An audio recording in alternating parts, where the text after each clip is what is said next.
name is Eric Spass. I'm the Executive Director of Teach My People. And our organization has been involved in the Georgetown County Out of School Time Collaborative for many years. The economics of being a part of a collaborative lets us do more things together than we can do separate, especially on a few key issues.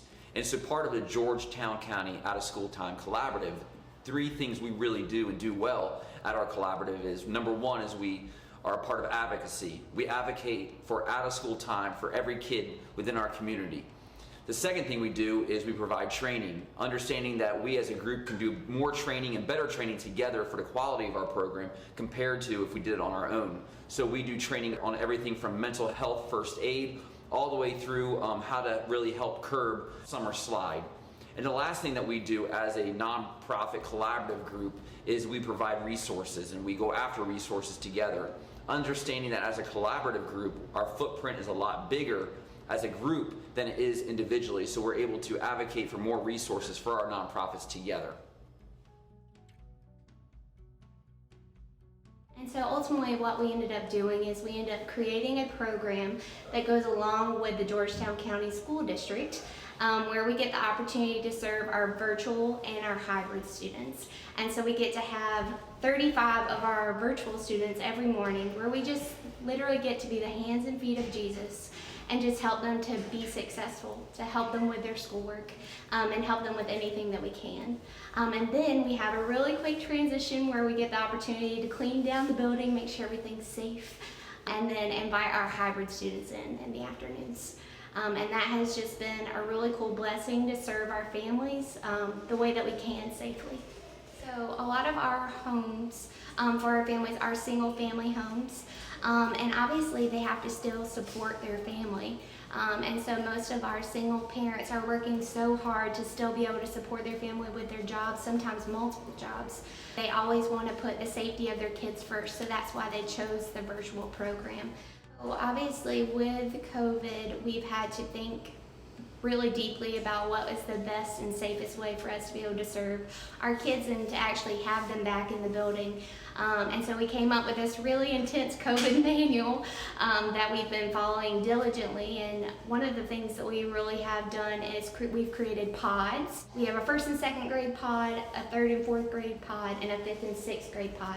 And something that we are very diligent on is making sure that each of our pods are separated at all times, that they always have masks on, that they have to bring their own lunches, and we keep them as separated as possible. And so that has been a challenge, but it's also been a really cool opportunity for us to help meet that challenge, and to be able to help them with someone being here and able to help their kids when they aren't able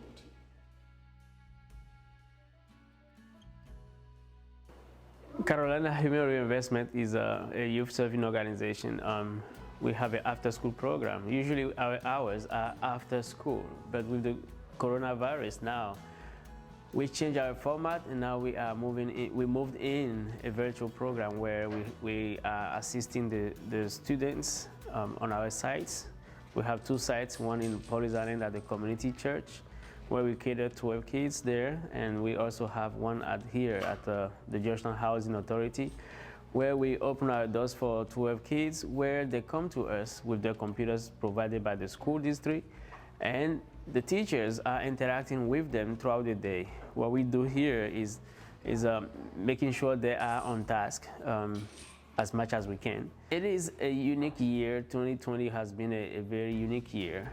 And I would say the community garden project came right on time and on target within our scope of work. The community garden now is becoming one of our platforms where we help the kids to understand where the food come from. When we say food lion, but where does those food come from? It was very exciting to see the children interacting at the garden when we harvest our sweet potatoes. They were excited to see the potatoes coming out of the ground, out of the earth. So it is a teachable moment for us in this particular setting where our garden now will be serving the community as a whole, not only the students we are serving, but also the food desert area in the community. where the St. James Santee and the healthcare system is coming together to do a Thanksgiving giveaway. Our garden will be providing the greens that goes along with the turkeys. So we are very excited to be a part of the community in that capacity.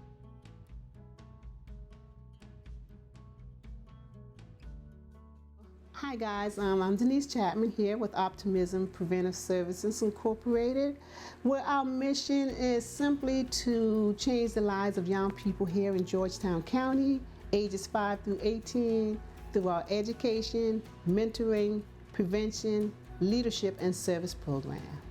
And fortunately for us, even with the pandemic, we've been able to continue to provide some of the service to Georgetown. It's the OPS Smart Teens is what we call them. So we have this really cool project that they came up with. It's called OPS Project Backpack Snack. And what is Backpack Snack? So what we normally do, the kids come here at the OPS headquarters and they fill book bags full of snacks. And these book bags are distributed through Georgetown counties to kids that are engaged in virtual learning from kindergarten to 5th grade. This is one way for us to show and try to help these kids cope with what's going on. When they open the book bag, to their surprise, instead of books, it's actually snacks. We have been able to provide community service by assisting the Lions Club. So we had a teen from USC, one of our former members, to actually come back. And so the downside of Zoom and everything that's going on is that they are burnout. And this is something that we need to make sure that we are careful with, that we notice. So what we need to do, maybe instead of meeting every week, is to probably take a break for a while. So that's the downside. But also what we learned too is try to teach them that don't look at the extracurricular activity as part of a school curriculum and that will exhaust them and burn them out. Look at it as a time for them to see each other, because they don't get to do it in a different light, not in a classroom setting, but to see each other and make light of it and laugh and have fun. So if I would say what wasn't working so well, that would be to make sure that they feel comfortable and they have some type of social outlet. Well, a lot of what we started out with and are still doing is curbside service. So if you call us or if you go online, you can reserve books, pick out books, DVDs. We will bring them out to your car if you do not want to come into the building. If you come in, you have 30 minutes. We do request that you wear a mask while you're in the building, and we will help you also to choose the things that you need. And I would say we have more adults, seniors, coming in or using curbside, but you know, it's improved with the children. It's improved. I think with the school situation as it is, sometimes it's up and down, but we're getting more kids in. We do not, I think, right now have our computers available unless you set a schedule up with us, like a school class could come. But that's the COVID. We're trying to be safe with the kids.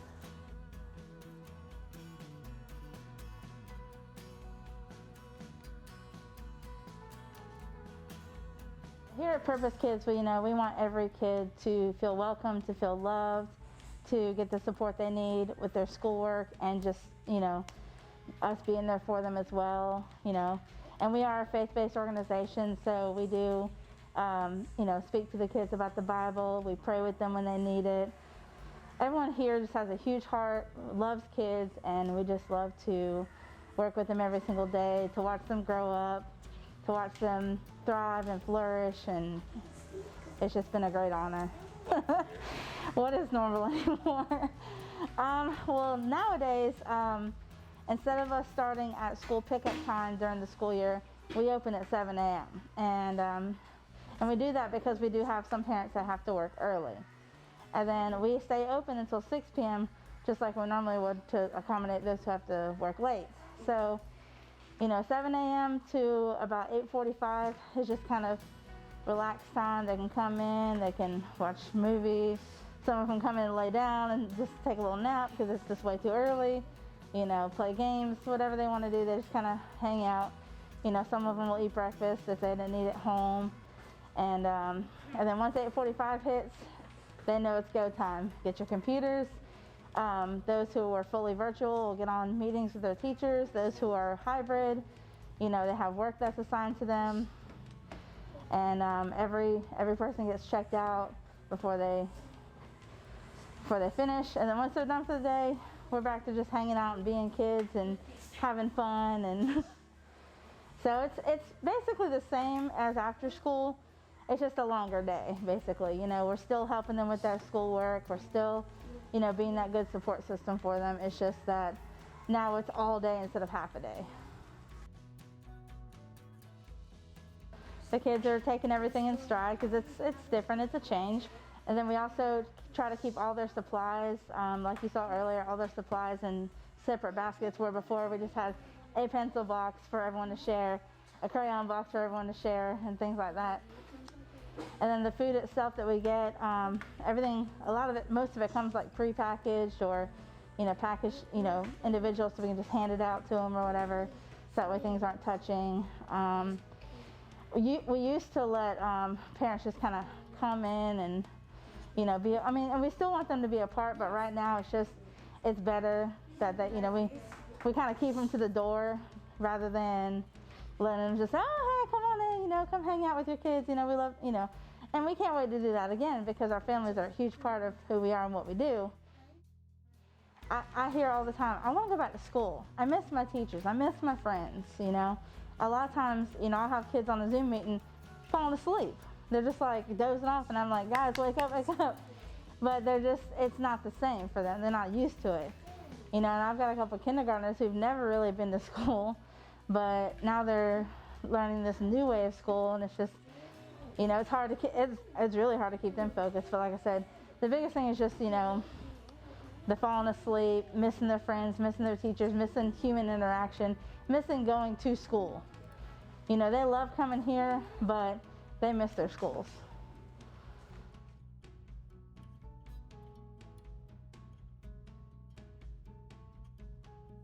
Hello, I'm Angelina Hunt. I'm the Director of Operations here at Freedom Readers. We are so excited to talk with you about our new post-COVID program that we are calling the Reading Lab. It has had its challenges, and it has had such positivity since we have rolled out this new program. So to give you a little gist about it, it is now a completely virtual program between our scholars and tutors. For every scholar that we have a volunteer tutor that will meet weekly on some sort of virtual platform. On their weekly sessions, they are discussing the books that we send to each scholar. They are also discussing the letters that the tutors and scholars are mailing back and forth. So old school handwritten letters to take away some of the technology, and everyone's on their phone nowadays. So those are two big important pieces of our Reading Lab program, is to build conversations around books as well as incorporating handwritten letters with our scholars. Some of the positives of this program have to do with our HDTC partnership. So we have established a partnership with Horry Georgetown Technical College, where they have sent us about 50 to 60 of their students to serve as volunteers with us. So that has been just a huge help and such a positive relationship that we have formed with HDTC. Some of the challenges will have to be obviously engagement of our scholars through the virtual world. We have young scholars from kindergarten to first grade that find it challenging to sit in front of the screen for 15 to maybe 30 minutes. So that has definitely been something we have been trying to overcome. Second, another challenge is just the letters themselves. A lot of parents have found it difficult to get stamps and letters, so we've been able to provide them with those resources.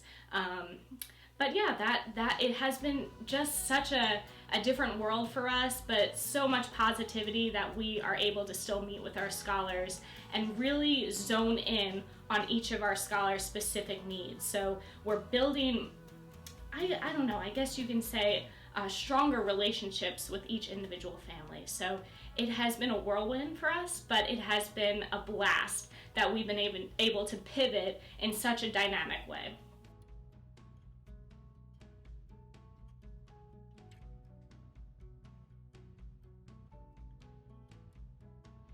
"2020 was a difficult year for the Village Group and for students here in Georgetown County. However, the Village Group was able to continue quality programming for their students, such as their Distance Learning Academy and Camp Noah. Camp Noah is a program meant to help build self-esteem, character, and mental stability for adolescents in the midst of this pandemic. There were many different learning activities, projects, and crafts that were implemented during Camp Noah as well. The virtual learning aspect of the Village Group's programming went well overall. Students were able to engage with one another, they were able to get the hang of things eventually, and they were happy to see one another virtually. However, like many students here in Georgetown County, the children would love to get back to school, to see each other face to face, and to get back to a normal mode of learning. With the help of the CCAR Young Professionals Group, they were able to gather over 6,000 school supplies for students here in Georgetown County. They also worked with partners such as Boeing to do a virtual project building paper aircraft wings with the students. They were also able to continue community outreach through numerous food drives with their partners, through a back-to-school rally, and with the Christmas dinner here at the end of the year. I couldn't ask for a better program for my children to be a part of. Not just because it's a program that was established by those in Plainsville, but because of what it's doing to change the lives of our children. We think the mission that we have is a great one. We like to continue to do what we're doing because we think Georgetown County, we think South Carolina, we think this country is better off today because of the work that we're doing.